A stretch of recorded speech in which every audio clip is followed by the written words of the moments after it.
Opa, saiu. Bom, pessoal, meu nome é Hugo Andrade, né? Meu orientador de doutorado, né, o Argolo, né, da UESC, e o co-orientador é o Eduardo Dias, da Universidade Federal de Sergipe. E o título do meu doutorado é Fisiologia Termal e o efeito das mudanças climáticas, né, em lagartos endêmicos de Restinga. Bom, as mudanças climáticas, né, elas afetam os organismos, né, em todos os ecossistemas, né? De acordo com Cineiro e colaboradores, né, no ano 2010, eles trouxeram, né, que existem duas possíveis alternativas para as espécies diante de todas essas modificações climáticas, né, que devem ocorrer, né, para os próximos anos. Uma é que algumas espécies elas devem, né, se adaptar às modificações, né, climáticas, e uma outra é que aquelas que não se adaptem vão acabar, né, entrando num colapso demográfico e, consequentemente, passando por um processo de extinção. Desse modo, né, modelos de distribuição de espécie, eles acabam, né, sendo ferramentas muito importantes para determinar áreas suscetíveis para a ocorrência das espécies. Consequentemente, né, a gente conseguir identificar regiões, né, mais afetadas, né, pelas mudanças climáticas, regiões mais afetadas diretamente relacionadas à questão de perda de biodiversidade, ou, enfim, relacionada à diminuição, né, de possibilidade de ocorrência das espécies naquelas determinadas áreas, né, devido a essas modificações globais. E importante para delimitar áreas prioritárias, né, para a conservação, incluindo, né, inclusive essa informação relacionada às modificações climáticas. Assim, né, o assunto, né, tratando de mudanças climáticas, acabou sendo muito, tem sido muito abordado e de alto interesse para estudos sobre ecologia e fisiologia de répteis, uma vez que a temperatura corpórea ela vai afetar diretamente o desempenho de ectotérmicos. Desempenho esses, né, relacionados ao forrageio, a capacidade das espécies, né, de fugir, né, então a capacidade de um réptil, né, acaba fugindo de um predador, relacionado, né, à reprodução, relacionado, por exemplo, também ao comportamento territorialista. Então, todos esses traços, né, esses aspectos de desempenho estão diretamente relacionados com questões voltadas à temperatura corpórea, uma vez que ela influencia bastante nesses aspectos. Bom, desse modo, né, em 1979, o E. Stevenson, eles trouxeram, né, que em condições térmicas extremas, essas performances, né, devem ser afetadas. Logo, tanto em baixas temperaturas corpóreas quanto em altas temperaturas corpóreas, nós vamos ter uma performance baixa. Enquanto que a performance ótima, né, ela vai ser realizada sob uma temperatura ótima. Então, essa imagem traz justamente, né, sintetiza essa relação das características térmicas, né, as exigências térmicas, né, de répteis para realizar determinadas performances, né, como essa que eu acabei de destacar. Desse modo, né, os limites térmicos eles vão também, né, variar a depender da espécie. Então, é importante que a gente consiga determinar, né, esses limites térmicos para cada uma dessas espécies, né, como isso vai implicar na performance e em questões futuras, né, mediante as modificações climáticas. Assim, né, a partir de vários trabalhos que já têm sido publicados, ano passado, Taylor e colaboradores, eles publicaram um guia onde eles trazem, né, a ecologia e a fisiologia térmica, né, de répteis e anfíbios, que são animais ectotérmicos, onde um dos objetivos deste trabalho é justamente trazer, né, uma padronização e aplicação de metodologias, né, que visem estudos, né, de ecologia térmica e fisiologia térmica. Dentro dos parâmetros, né, que esses autores destacam, né, alguns deles são, né, a temperatura crítica máxima, temperatura crítica mínima, tolerância de aquecimento, temperatura voluntária máxima, temperatura preferencial, temperatura corpórea, e eles acabam tratando, né, sobre esses parâmetros aí, explicando, né, como obter, o que cada um significa, para poder ter justamente essa padronização e aplicação dessas metodologias. Bom, assim, né, esses parâmetros, como eles acabam influenciando, né, traços fisiológicos, eu já acabei abordando alguns, foi posteriormente, né, publicada uma curva de performance térmica, que é essa TPC, uma vez que ela acaba, né, sendo importante, uma vez que a gente consegue entender em qual, por exemplo, temperatura ótima uma determinada performance vai ser executada, né? A largura de temperaturas com performance igual ou superior a 80% e a amplitude de tolerância térmica. Então, esses traços, né, esses parâmetros, eles vão ser importantes para a gente entender diante de uma locomoção. Então, um anfíbio, por exemplo, ele poder saltar, fugir de um predador. Então, sob qual temperatura ótima essa performance vai ser executada? Então, um lagarto relacionado, por exemplo, à distância de corrida, então que também está diretamente atrelada à capacidade de fugir de um predador, certo? Então, a partir disso, né, foi criada essa curva de performance térmica que tem esses três, né, pontos aí que elas trazem, né, que podem estar respondendo do ponto de vista, né, fisiológico das espécies. Mas esses parâmetros, eles sofrem também variações, seja relacionado ao desenvolvimento ontogenético, né, tanto para espécies que sofrem metamorfose, como a gente tem, por exemplo, os anfíbios, que vai ter, né, trabalhos relacionados, né, a girinos, como também ao adulto ou imago, assim como para espécies que não sofrem metamorfose, como no caso do lagarto, né? A gente encontrar, né, for estudar esses parâmetros no indivíduo, né, juvenil, a gente pode encontrar, né, diferenças, por exemplo, com relação à temperatura preferencial, quando comparado a um adulto, né? A temperatura crítica máxima ou mínima ser diferente de um juvenil para um adulto, assim como relacionado com questões de distribuição. Então, para uma espécie que tem uma distribuição muito ampla, como o caso do Tropidurus torquatus, ele ocorre em diferentes, né, biomas, né, domínios morfoclimáticos. Então, a gente pode estar aí encontrando também parâmetros diferentes relacionados, né, a esses valores, né, térmicos aí. Inclusive, para Tropidurus torquatus, é um trabalho ano passado, né, de Caetano e colaboradores, onde foi, né, encontrado que a temperatura preferencial era modificável, a depender da localidade que a população estivesse. Para a restinga, ainda existe escassez de conhecimento, né, que tratam justamente da fisiologia térmica e de questões voltadas à mudança climática para as espécies, né, que ocorrem nela, né, especificamente espécies de lagartos. Esse ecossistema, né, ele apresenta formações mais recentes, né, formação datada, né, do Pleistoceno e também formações holocênicas.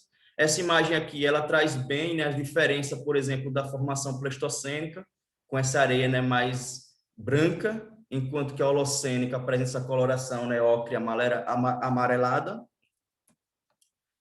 E por ter uma formação, né, mais recente, a gente acaba encontrando um baixo, né, número de endemismos relacionados, né, especificamente a répteis, e que muitas espécies que se encontram, né, nesse ecossistema, elas são espécies também que ocorrem em áreas de Mata Atlântica, na parte florestal. Esse trabalho de Rocha, né, colaboradores de 2020, traz justamente, né, esse compilado aí de répteis e anfíbios que ocorrem na região de Restinga ao longo, né, do Brasil, e das 36 espécies de lagartos com ocorrência nas restingas, apenas 7 delas, né, são endêmicas. Onde nós temos, né, as espécies do gênero Glaucomasticus, né, que é a Glaucomasticus litoralis, Glaucomasticus abaetensis e itabaianensis, o Brasil 5, Caiçara, Liolaemus lutis, Tropidurus igone e o Ameivola nativo. Essas são as 7 espécies, né, endêmicas da restinga.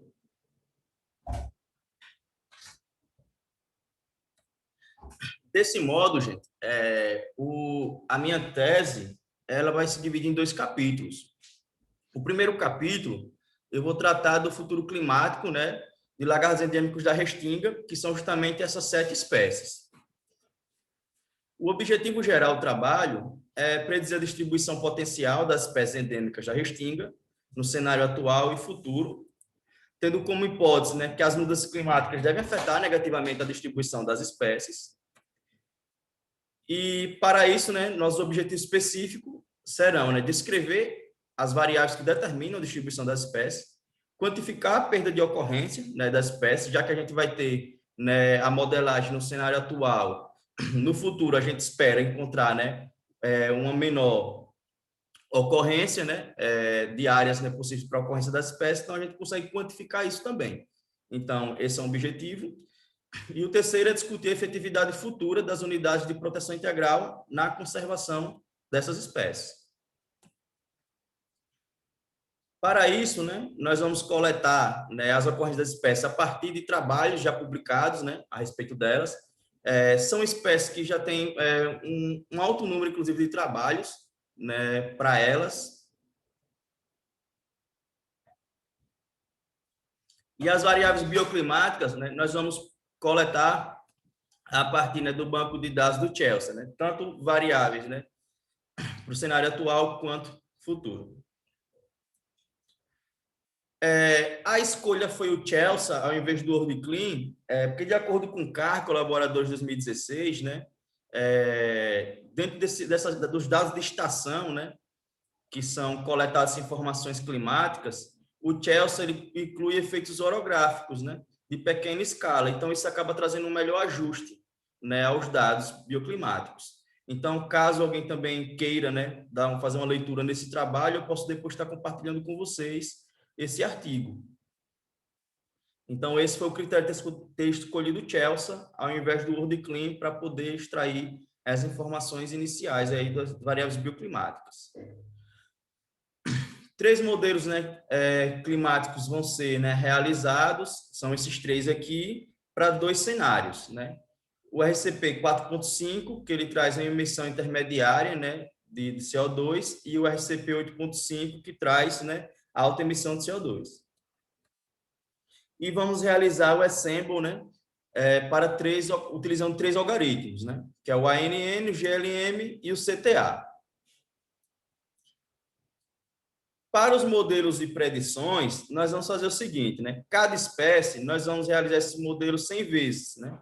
E aí, 75% dos dados de ocorrência, né, serão selecionados, onde 25% vai ser utilizado para acurácia. A estatística que nós vamos utilizar, né, para determinar essa acurácia é essa aqui, o TSS, onde valores acima de 0 indicam que a predição, né, ela não é ocasional, não é uma predição aleatória. Para o capítulo 2, nós vamos, ele é determinado, né, como fisiologia térmica de 3 espécies simpáticas da restinga em Sergipe,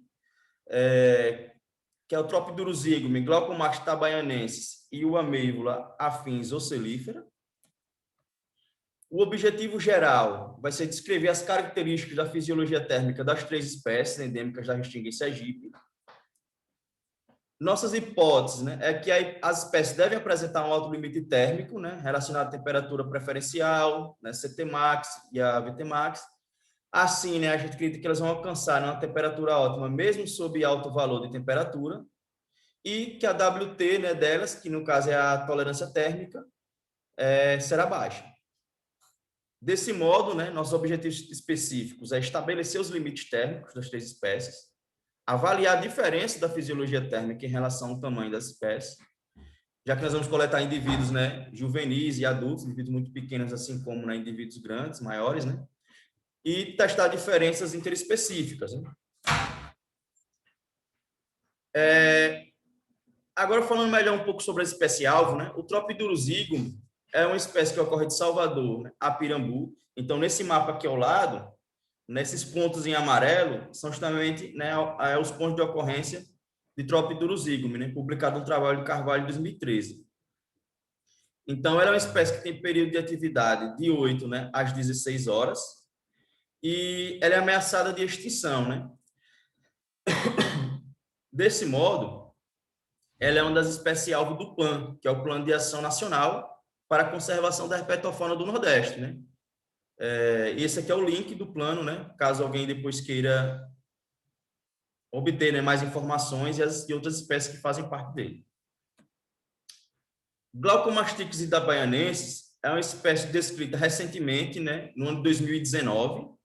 Ela tem uma ocorrência de distribuição mais restrita, então ela ocorre daqui na praia de Costa Azul, que é o município de Jandaíra, que é um município aqui no extremo norte da Bahia, que está em contato com Sergipe, até Pirambu, com populações também isoladas aqui no Parque Nacional Serra Itabaiana, certo? Então, ainda apresenta uma distribuição mais restrita do que o Tropiduruzigme.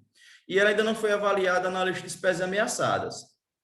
Então, esse vai ser um dos primeiros trabalhos para essa espécie e pode ser também importante, uma vez que ela não foi avaliada, então os nossos resultados podem acabar também trazendo, né, resultados interessantes para a questão de avaliação delas na lista. Já o Ameivola fins ocellifera, ela é uma linhagem em fase de descrição, ela é simpática a Itabaianense Tropidurus igome e tem uma distribuição restrita ao estado de Sergipe.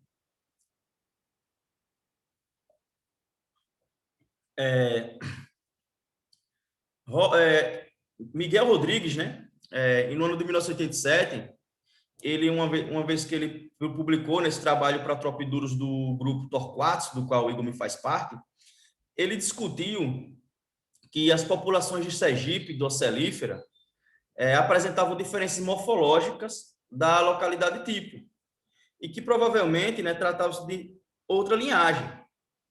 Então, o que eu fiz? Né? Em 2019, eu orientei um trabalho de iniciação científica, onde nós fizemos justamente a análise morfológica das populações de ocellífera daqui de Sergipe e fizemos as comparações com a população ao norte da Bahia e localidade tipo, né, Salvador. E aí o que a gente obteve como resultado? Né? Nós temos divergência morfológica muito clara das populações, tanto do ponto de vista, né, de folidose quanto morfométrico, certo? E uma vez que nós obtivemos esses resultados, nós já fizemos, né, escrevemos o trabalho e encaminhamos para Miguel. Estamos em fase no momento de conversa com ele, justamente, né, com Miguel e com Arias, que são pesquisadores que têm trabalhado com esse complexo, né, com o complexo ocellífera. Tem publicado aí vários trabalhos, né, para essa espécie do complexo. Então, a gente já está dialogando com eles. E por que a gente está colocando o ocellífero no terceiro ou no segundo capítulo e não colocamos no primeiro capítulo? A questão principal é a seguinte, né? O primeiro capítulo, a gente pretende pelo menos publicá-lo até para o próximo ano, certo? Que é a parte de modelagem. Então, nós estamos utilizando apenas as 7 espécies, né, reconhecidas, que são endêmicas da Restinga e que está destacado no trabalho de Rocha Colaboradores 2020.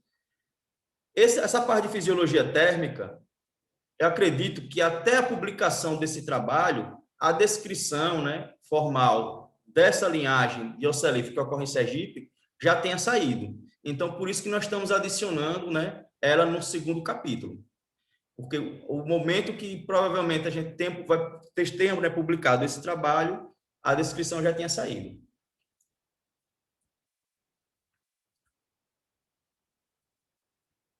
Meu coisa travou aqui. Vocês estão me ouvindo, gente? Eu acho que travou aqui meu...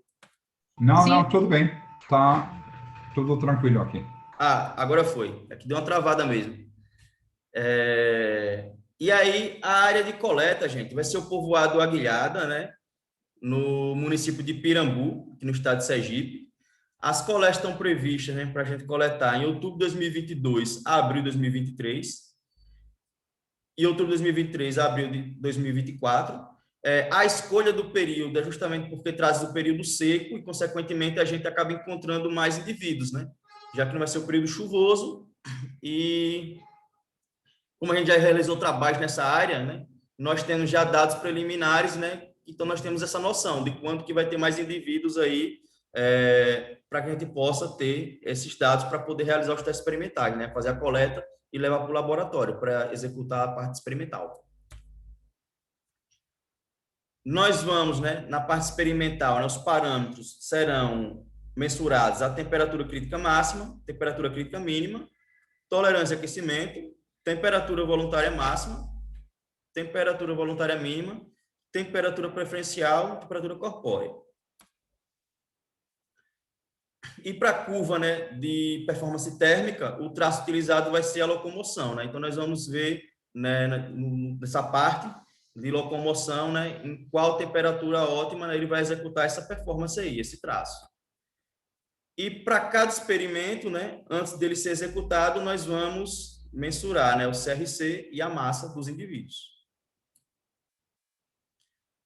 Para a temperatura voluntária máxima, mínima e temperatura preferencial, nós vamos, né, colocar os indivíduos, né, nessas caixinhas aqui, que tem um comprimento de 1 metro, onde, numa extremidade, vai ter uma lâmpada de aquecimento, né, de 100 watts, enquanto que na outra extremidade vai ter bolsas de gelo reutilizável.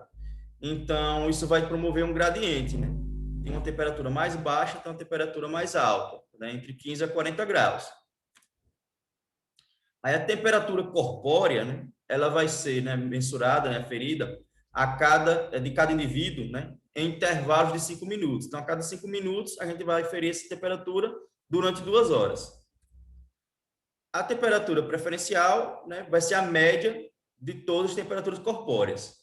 E a temperatura voluntária máxima e mínima vai ser, né, obtida através do interquartil da temperatura preferencial. Para os dados de temperatura crítica máxima, né, temperatura crítica mínima, nós vamos obter da seguinte forma, né? A temperatura crítica mínima através de câmaras de resfriamento, né, com bolsa de gelo gel. E a máxima vai ser através de exposição direta ao sol ou aquecimento, né, com água aquecida. A temperatura corpórea deles, né, vai ser obtida a cada minuto e, né, a gente vai determinar como a temperatura crítica a partir do momento que o indivíduo, né, for colocado numa posição supina e ele se mantém inerte. Para a tolerância de aquecimento, que é a WT, nós vamos colocar data log nos microhábitats que as espécies ocorrem. Então, a gente já publicou, né, um trabalho com relação aos microhábitats que Tropidurus zygome ocorre, e nós temos trabalhos aí encaminhando, né, em fase de processo aí, relacionados a essas outras espécies, né, o Ocellifera, esse afins Ocellifera e o itabaianense. Então, a gente tem um conhecimento dos microhábitats da espécie. E aí nós vamos colocar os datalog nesses microhábitats para poder obter a informação, né, da tolerância de aquecimento, onde ela é dada, né, pelo CTmax da espécie menos a temperatura máxima do ambiente. Sendo que, né, dados, né, de WT, né, que é tolerância de aquecimento, né, elevado, né, valores altos, significa dizer, né, é esperado que as mudanças climáticas afetem menos, né, as espécies que tenham esse WT elevado, enquanto que aquelas que têm o WT baixo, é esperado que as mudanças climáticas, né, afetem mais. Então, lembrando que uma das hipóteses do nosso trabalho é que a gente espera que o WT seja baixo, já que ela já vive em um ambiente que a incidência solar ela é muito alta, né? Então, a temperatura nesse ambiente é muito elevada. Então, a gente espera, né, que a tolerância de aquecimento, né, que é a WT, seja baixa. Para curva de performance termal, né, a gente vai fazer o seguinte: nós vamos aquecer os indivíduos em diferentes temperaturas. Então, a gente está, no momento, né, a ideia, né, do delineamento é que aqueça ela, né, de 15 até 45 graus, né, então são pelo menos, e sendo alternado, né, a cada 5 graus, então são 7 gradientes de temperatura, e estimular, né, elas a correrem nessa pista circular. Então, essas fitas aqui, elas têm uma distância, né, igual de uma para outra. Então, é justamente para que a gente consiga, né, medir a distância percorrida no momento que a gente colocar o indivíduo e meio que fazer com que ele corra na pista. E é o que vai acontecer, né? A gente vai estimular nas diferentes corridas, nós vamos ter, né, conseguir mensurar a distância percorrida e o experimento vai parar para cada indivíduo no momento que a gente coloca ele na posição supina e eles também se mantém inerte, né? Ele não revirar, não demonstrar nenhum tipo de reação, né? Além disso, né, para a gente botar eles na pista, para eles poderem correr, a gente vai coletar, né, o substrato que é proveniente do local de ocorrência deles, né? Então, no momento que a gente for no campo, lá na restinga de Pirambu, né, de Aguilhada, nós vamos também coletar a areia, né, o substrato arenoso, onde nós vamos colocar na pista para poder eles correrem no substrato do qual eles são, né, eles fazem parte. Já que essa questão pode ter interferência, né, se a gente não colocar, ou colocar um substrato diferente. Os indivíduos, né, que sobreviverem, né, aos experimentos, eles vão ser marcados com bioelastômero e devolvidos, né, ao local, né, que foram coletados. E esses indivíduos serão os mesmos, né, que vão fazer os dados mensurados desses indivíduos vão ser os mesmos que vão fazer parte das análises estatísticas. Então, nós vamos realizar o teste Shapiro-Wilk-Levine para testar a normalidade e homocedisticidade dos dados, para ver a relação dos parâmetros, né, da fisiologia térmica, né, ICRC, das espécies. Nós vamos, né, realizar a análise de variância, que é a nova, assim como realizaremos essa mesma análise, né, para ver diferença dos parâmetros fisiológicos entre as espécies.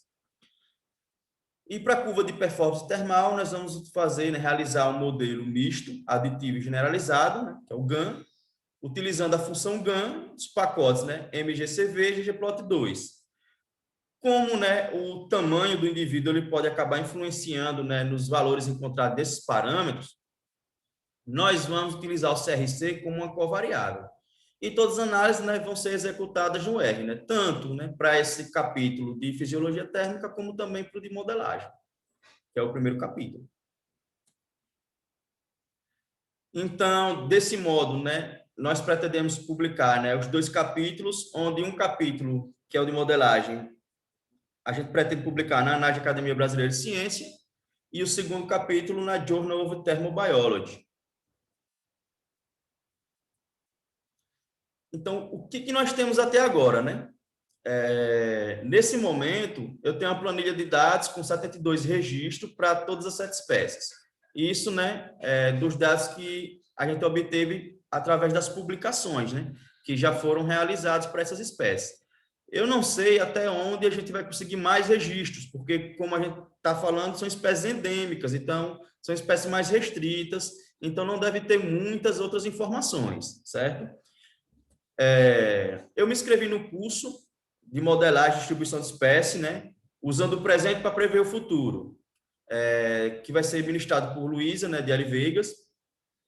E esse curso, ele é teórico e prático, então ele vai ser justamente importante para eu começar essa parte de desenvolvimento analítico. Então, eu já vou pegar pelo menos esses 2 registros, esses 72 registros que eu tenho, das 7 espécies, para começar aí, né, a utilizar eles nesse curso, então começar a engatinhar já nessa parte analítica, né, de modelagem, certo? Então, qualquer registro a mais que eu venha obter, né, com mais buscas de bibliografia, eu posso estar adicionando, já vou ter um script meio que montado, então é só adicionar informações, né, rodar novamente, e aí vai me possibilitar, né, adiantar essa parte, né, de busca de resultados também, né, de preparação dos resultados de trabalho, já que eu pretendo publicar esse capítulo no próximo ano. Para o capítulo 2, né, eu submeti ele na Funbio, que é uma fundação, né, de biodiversidade, e o que acontece? Né? Esse fundo de biodiversidade, ele vai nos fornecer financiamento justamente para que a gente possa aí comprar os equipamentos para o desenvolvimento do segundo capítulo. Então, no exato momento, o que eu tenho preparado é só mais parte teórica, né? Escrevendo introdução, escrevendo metodologia. Então, essa parte não está em desenvolvimento no momento porque eu estou tentando esse financiamento, certo? Mas também não está atrasado, porque a ideia é que as coletas, experimentos comecem a ser realizados, né, a partir do final do próximo ano. Então, eu vou ter ainda até o final do próximo ano para tentar mais, né, financiamentos, para poder comprar aí os equipamentos, né, que vão ser necessários para a execução desse segundo capítulo.